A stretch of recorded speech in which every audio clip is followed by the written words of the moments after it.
আৰু আক্ৰমণৰ ফলত শতাধিক সন্ত্ৰাসবাদীৰ নিহত হোৱা ঘটনা এই আটাইবোৰক এখন প্ৰদৰ্শনীৰ জৰিয়তে ৰাইজক জ্ঞাত কৰাৰ উদ্দেশ্যে ভাৰতীয় জনতা পাৰ্টিয়ে আমাৰ মুখ্য কাৰ্যালয় এখন সুন্দৰ অথচ তথ্যৰে ভৰা প্ৰদৰ্শনীৰ আয়োজন কৰিছে।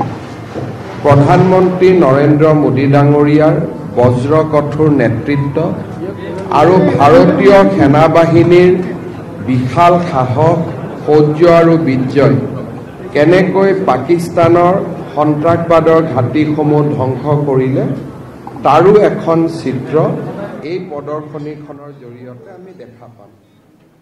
যদিও আমাৰ দলৰ মুখ্য কাৰ্যালয়ত এই প্ৰদৰ্শনীখন আয়োজন কৰা হৈছে, মই সাধাৰণ ৰাইজ আমাৰ বিশেষকৈ যিসকলে ভাৰত মাতাৰ এই বিজয়ত গৌৰৱ অনুভৱ কৰিছে, যদি সময় থাকে সুবিধা থাকে তেখেতসকলক এবাৰ আমাৰ ভাৰতীয় জনতা পাৰ্টিৰ মুখ্য কাৰ্যালয়ত আহি এই প্ৰদৰ্শনীখন চাবলৈ মই অনুৰোধ জনাম। আজি ভাৰতীয় জনতা পাৰ্টিৰ নেতৃত্বত আমি গুৱাহাটীত তিৰংগ যাত্ৰা অনুষ্ঠিত কৰিছিলোঁ। অসম বৈভৱ আৰু সেনা বাহিনীৰ প্ৰাক্তন লেফটেনেণ্ট জেনেৰেল ৰাণা প্ৰতাপ কলিতা, আমাৰ ৰাজ্যিক সভাপতি দিলীপ শইকীয়া, সাংসদ বিজুলী কলিতা মেধিকে আদি কৰি আমি সকলোৱে এই তিৰংগা যাত্ৰাটো অংশগ্ৰহণ কৰিছিলোঁ। তিৰংগা জিলাৰ লৈ যাব খুজিছোঁ, কাৰণ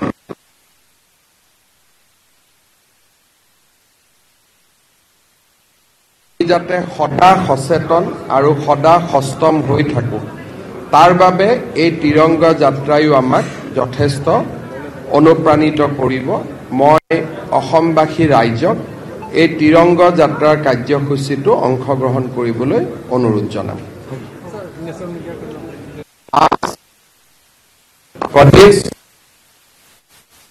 पूरा पहलगाम का घटना हुए बाद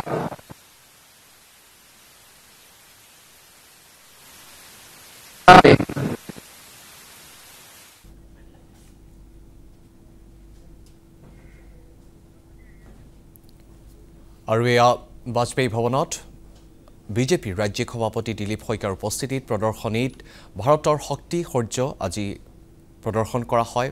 এয়াৰ মিছাইলছ, ৰাফেল আদি বিমানৰ ফটোসমূহ প্ৰদৰ্শনী কৰা হয়।